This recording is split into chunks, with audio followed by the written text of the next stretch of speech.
Hey, what's going on, everybody? So yesterday was a day filled with lots and lots of news for the Packers, and today seems like it is going to continue on the same trajectory.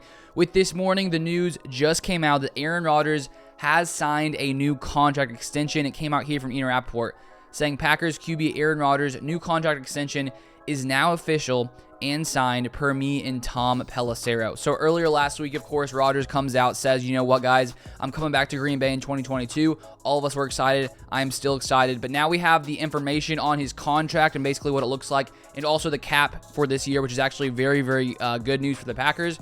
So first off here from Tom Pelissero saying, on first read of Packers QB Aaron Rodgers' new contract, he gets $42 million in 2022, $59.5 million in 2023, $49.3 million in 2024. So that's $150.815 million over the next 3 years, and the first two are fully guaranteed at signing. Then Rappaport says more details. Essentially, Rodgers gets $50 million per year over 3 years, then likely retires.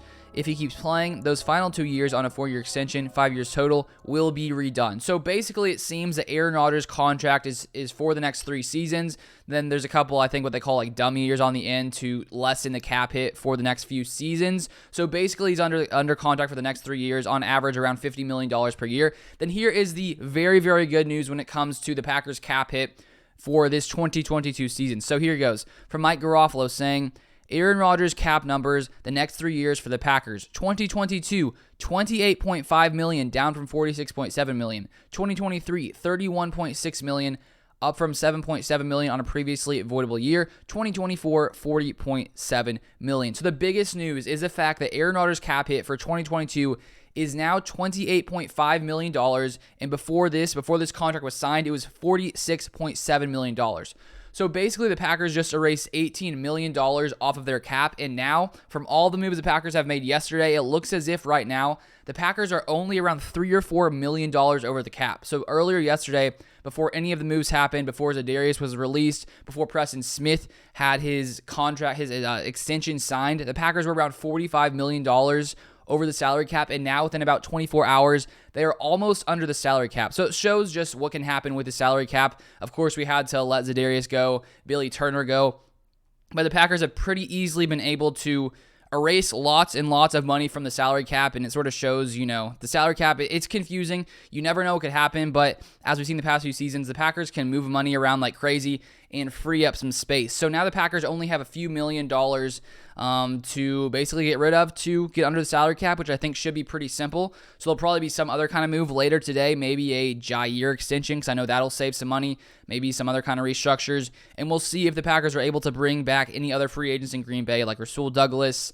We'll see what happens with Kevin King, MVS. I've heard, I've seen that some people think he could make $10 million a year, which could mean he could go to another team. So who knows who will be back in 2022 for the Packers, but we have seen, of course, Devondre Campbell getting that 5-year, $50 million deal, which I think is a great deal for the Packers coming into 2022.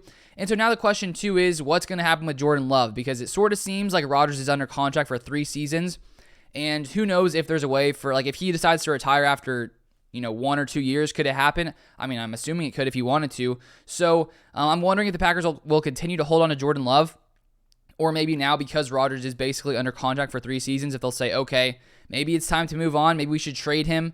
Because if you look at, Aaron Rodgers sitting behind Brett Favre, he sat behind Brett Favre for 3 seasons. Jordan Love has sat behind Rodgers for 2 years, so after this year, it'll be 3. And if Rodgers really does play for the next 3 seasons, if they knew Rodgers was going to for sure play for 3 seasons, I feel like you trade Jordan Love, because to have him there, you'd have to give him a new contract by the time Rodgers, left after 3 seasons. If that were the case, maybe there's a way he leaves after 1 or 2 years. I don't exactly know. I guess it depends on Rodgers' state of mind as well. If he decides to retire, after 1 season, then, maybe Jordan Love would stay. But I would assume the Packers and Rodgers would have had some kind of conversation to sort of know where he's at. But you never know what could happen. So we'll see what happens with Jordan Love if the Packers decide to trade him, or if they decide to, hold on to him for a little bit longer. Maybe they hold on to him for another year, see where Rodgers is at after this next season. That could definitely be a possibility. But these past few days, I think, has been really great news for the Packers. The fact that we've been able to erase all that salary cap space is pretty wild to me, just to see all the different moves the Packers can make. And of course, the great news, just that we have Aaron Rodgers back. Now the question also is, what's going to happen with Devante? Because yesterday, as I covered on this channel, if you guys saw the other video, Devante said he will not play on the franchise tag. And also yesterday, we saw Christian Kirk get like a 4-year, $84 million deal, so around $20 million per year. And he's a guy who, is probably, wide receiver 2 in the NFL. And so to see him making $20 million per year, I could see now why Devante may be like, okay, guys, like pay me $30 million per year. I could see that being the case for Devante Adams.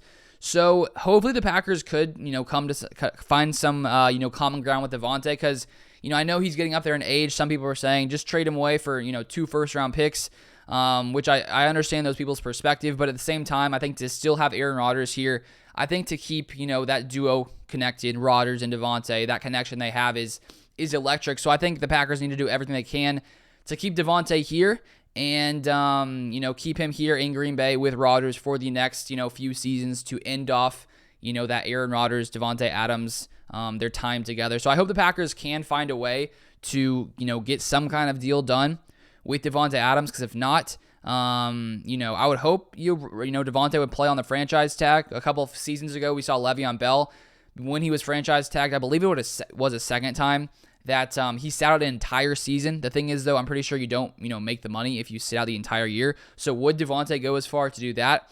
Honestly, I'm not sure if he would go that far, but I'm just hope the Packers can come to some agreement with Devante Adams, so that way they are able to, keep the duo around with one another. Also, one other thing I saw yesterday that I haven't covered because I'm just not sure how true it is. I saw that the Packers were potentially interested in Jarvis Landry, but I know as Packers fans, we've seen the past couple seasons so many different players the Packers have potentially been interested in that just don't end up coming to Green Bay. I saw one report that said they are interested. I saw another report that said they aren't interested. So who knows? If the Packers are continuing to drop in this salary cap space, maybe there will be some room to potentially add a free agent. And honestly, I would not be opposed to add a guy like Jarvis Landry to this Packers team. It would be odd, though, if we gave him some massive contract and then Devontae's there like, hey, I'm on the franchise tag. Why don't you give me my money first? So I would, best case scenario, I'd like Devontae to get his money first. Maybe that frees up some more cap space. Then, hey, spend the rest on Jarvis Landry there. I think that could be a smart move to get another weapon here in Green Bay, especially if, Marquez Valdes-Scantling ends up going to a different team, which definitely could happen. And also, too, with Allen Lazard, we'll have to see if he gets one of those tenders, like a first round or like a second round tender, a right of first refusal tender. We'll see what happens there. So there's still some uncertainty when it comes to the wide receiver position for the Green Bay Packers, and hopefully it all gets resolved sometime soon. Maybe in the next day, maybe not. Maybe it'll take a few months when it comes to Devante's potential long-term deal, because we already saw yesterday that it still said they're far apart in contract negotiations. So hopefully they can find some common ground, come together, get Devante back here in Green Bay for 2022. But if you guys have not followed me on Twitter, my Twitter is Luke_Beller. Lots of times I put out Packers stuff there before I make videos. If you want to see that first, feel free to follow me there on Twitter. I'll leave it linked in the description down below. But if you guys haven't subscribed, you want to see more Packers content, feel free to subscribe, drop a like on this video, and I'll see you guys in the next one.